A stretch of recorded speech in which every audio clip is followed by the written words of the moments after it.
I am the Word, a generation given life and embodied, landing on the soils of your heart like a comet. I am the Word, that which gives solace, gem-studded crown from a rock unpolished. I am spoken into being like a prayer or a promise. I am the Word. Listen.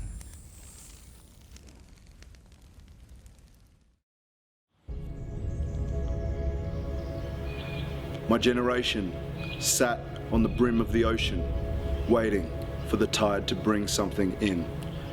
My generation was populated by booze hounds and pillheads, crude clowns and bedspreads stained with the neon dreams of cocaine fiends. I mean, the diamond-flooded visions of sex kittens who sweat bullets, glitter and Chanel. I mean, the ones who live in debt to buy spray cans of fake tan. I mean, the ones who drop out of college to get collagen, hoping to hook up with pop-collar Gen Y men with copycat tattoos, footy contracts and right-angled jaws, hoping to ride amphetamine horses and red Porsches into clubs whose shelf life is over right about now.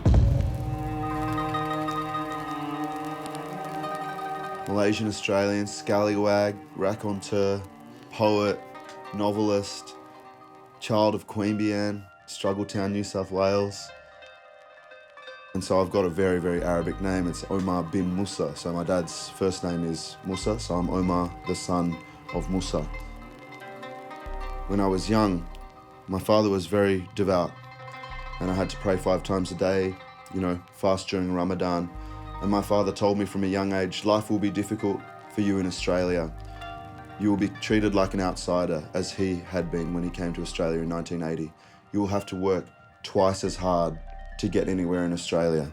He said to me, there will be people that try and make you ashamed of your ethnicity, ashamed of your religion, but always be proud of it, claim it, and own it. But then after September 11th, when there is this kind of definition of Muslims as the enemy, you start to really feel like an outsider, you start to feel disenfranchised, you start to feel a little bit helpless. And so I've used poetry to kind of battle those types of feelings. As a young guy, I didn't really see many Muslim role models, especially in the public, growing up in Australia. In fact, I don't think I saw any. So I was really drawn to a lot of African-American Muslim identities. The coolest Muslim who ever lived was Muhammad Ali, and he was a poet too. He used to make up poetry all the time. Everything in life has a purpose. Trees have a purpose. The moon has a purpose. Stars have a purpose. The sun has a purpose. And I like this idea of using words as a machete to cut through the jungle, to open up a lane between worlds. 10 people with the knowledge of the purpose is more powerful than 1,000 without the purpose.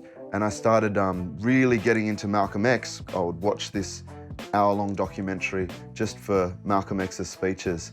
And there was this tiny clip, probably about 20, 30 seconds, where these 2 guys leap onto stage and they're saying rhythmic poetry over a drum beat. And that was Public Enemy. And I just suddenly realized this is the sort of poetry that I want to make. This is the coolest thing I've ever seen. And they didn't have enough people to go in the ACT Poetry Slam. And I said, yeah, I think I could do that. I'm sitting here envisioning my firstborn child, waiting for the first time my firstborn smiles. How can I tell him that in this world, too many males fail to be men? Take what they want, then they sail to the wind. Treat them like scum, beat them like a drum. How the hell could you do that to your own son's mum? Although I am trying to connect with people, I'm also trying to shake people up. There's a certain segment of the Australian population that just cannot stand a man with a Muslim name having an opinion and speaking his mind, I'm not in the business of making fence-sitter, anodyne art. I want to get a reaction. I want to make people uncomfortable. Everywhere I'm seeing violence, violence, everywhere violence. It started with invasion and pacts of silence. Because this country has a rotten core, forgotten wars in the bottom drawer. The myth makers are dictators and piss takers. They got a lot of gall when they choose their memorials and who we choose to honour more. The people who are fighting for their lands back from the land grabs, rapes and the ransacks. Nah, let's forget about that and lay another wreath for the Anzacs. A lot of my friends were into either footy or fighting. expressing themselves through physicality, through violence, and I think that that's quite destructive. And so it's a really important thing just to show that there's another way as young men, as young people, that you can express yourselves. Good evening, and welcome to this special Melbourne Writers' Festival. People often talk about poetry dying, that poetry is dead. I think poetry is as essential to us as breath or blood. And slam poet and rapper Omar Musar. Please welcome our panel. And I ended up performing on Q&A, and I think that was the first time they'd ever had a poet performing at the end. And it felt like it kind of broke a bit of new ground in Australia for poetry, or at least for this kind of modern generation, because you just don't see poetry on TV. And so it was a big moment for me. My generation never stopped being children. We grew wearier, but not wiser. We grew older, but not up. And our only possessions were our winged imaginations, sitting on the brim of the ocean, waiting for the tide to bring something in.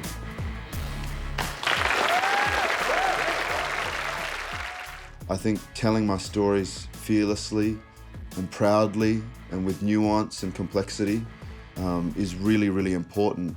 Just that kind of spirit and that energy of storytelling and claiming your voice is something really defiant and almost revolutionary. If you want to show us your support, subscribe to the Being Here YouTube channel. It actually makes a big difference for us. Thanks.